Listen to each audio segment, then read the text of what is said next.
Okay, let's talk about business process reengineering, or BPR.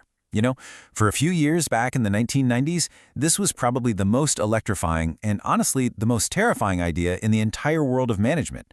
It promised to completely reinvent companies from the ground up, but, well, it pretty quickly became a code word for layoffs. So, what exactly was BPR? Why did it fail so often? And most importantly, what can it teach us today? So it all kicked off with this one, super powerful metaphor from an MIT professor named Michael Hammer. It is time to stop paving the cow paths. Now, what did he mean by that? Well, he was basically asking, why are we using all this amazing new technology just to do the same old inefficient things a little bit faster? Why would you pave a winding, illogical path just because that's where the cows used to walk when you could build a brand new direct superhighway instead? And that single idea right there, it launched a revolution. And that revolution got a name: business process reengineering. And look at the key words in the definition. They really say it all: fundamental rethinking, radical redesign, and dramatic improvements. This was never about a simple tune-up or making a few tweaks here and there. Nope, this was about ripping out the entire engine of the company and replacing it with something completely new. Hammer's whole message was boiled down into this really aggressive mantra: don't automate, obliterate.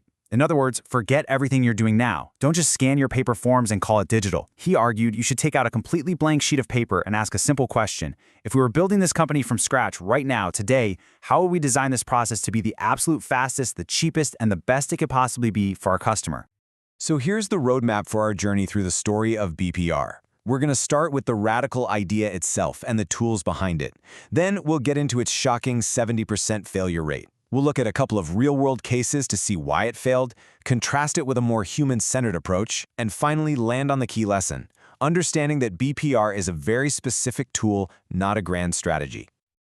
All right, first up, a radical business idea.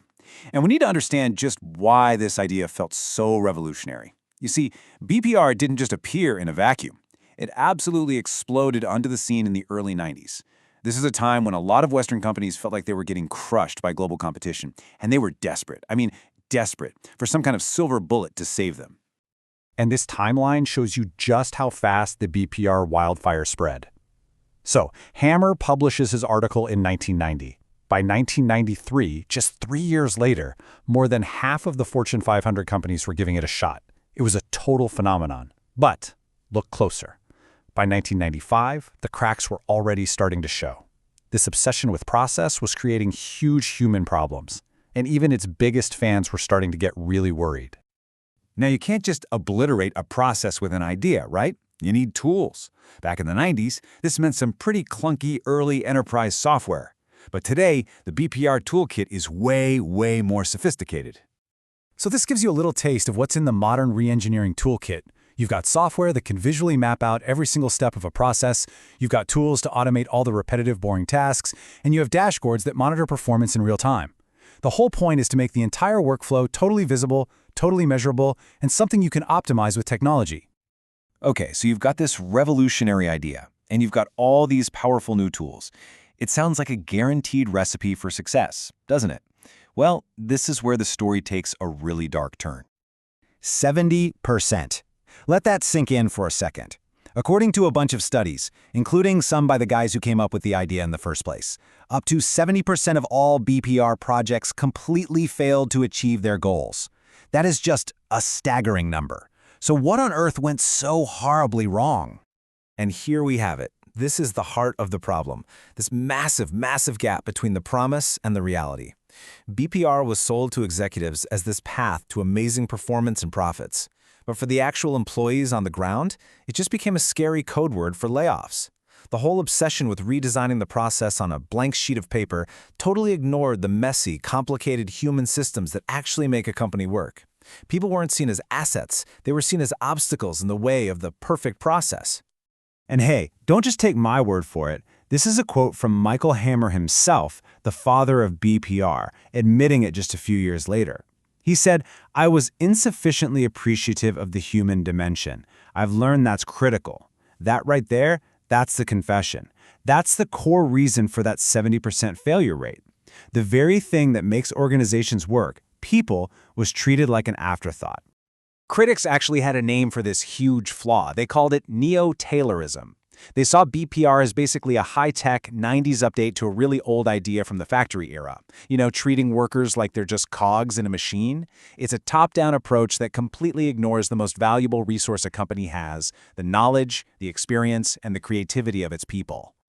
So, let's make this real. We're going to dive into how this all played out in the real world. We'll look at two very different cases. A study in banking that really reveals the struggle, and then a university project that shows the absolute catastrophic results of BPR done wrong. All right, this first case comes from a study of Zimbabwean banks, and it's absolutely fascinating. What the researchers found was that for BPR to have even a chance of success, it had to rely on factors like having a change culture and employee commitment.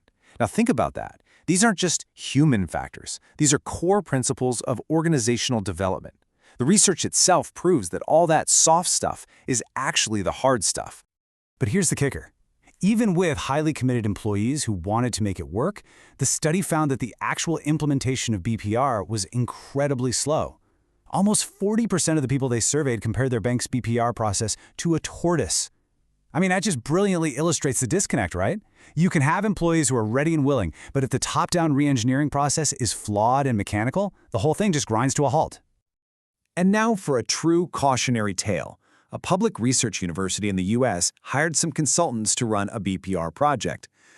Just look at these numbers. They spent $700,000 to eliminate 120 positions, most of them faculty. And the result? Morale completely collapsed and student enrollment actually dropped. The core issue here, as the researchers pointed out, was that they were trying to solve a super complex, wicked problem, like the entire future of a university, with a simplistic mechanical tool that was designed for optimizing factory assembly lines. So these cases bring us to what I think is the most important lesson for anyone studying how organizations actually work.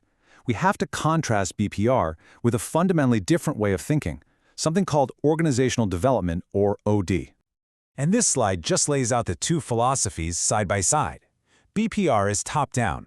It designs a blueprint in a boardroom and then forces it on everyone else. It's all about engineering a process. Organizational development, or OD, is the complete opposite. It's collaborative. It cultivates change from the bottom up. It's all about empowering people and growing the organization's potential from the inside out. So, where does that leave us? I mean, is BPR just completely useless? Well, not exactly. But we have to be incredibly crystal clear about what it is and what it isn't. And here it is. This is the single most important takeaway from this whole story. BPR is not a strategy for change. It is a high-risk, specialized tool. Think of it like a scalpel. You might use it for a very specific, delicate surgery on a single mechanical process. But it is not a sledgehammer you can just swing around to fix a complex organization. Trying to solve people problems with a process tool is and always will be a recipe for disaster. So, for any students of organizational development out there, here's what you need to remember. BPR failed so often because it ignored the very heart of OD, the people. The great irony is that the only things that could have made it successful, like a strong culture and committed employees, are the very things OD focuses on building in the first place. So whenever you hear about some new idea that promises radical change, always ask yourself the critical question: does this serve the process or does it serve the people? And I'll leave you with this one last thought. Today we're hearing so much about how AI is going to radically redesign work, how it's going to obliterate old jobs. The language is, well, it's eerily similar to the BPR hype from the 1990s, isn't it? The question we have to ask ourselves is, have we learned our lesson? As we face this next huge wave of technological disruption, are we going to remember what BPR taught us about the critical, non-negotiable importance of putting people first?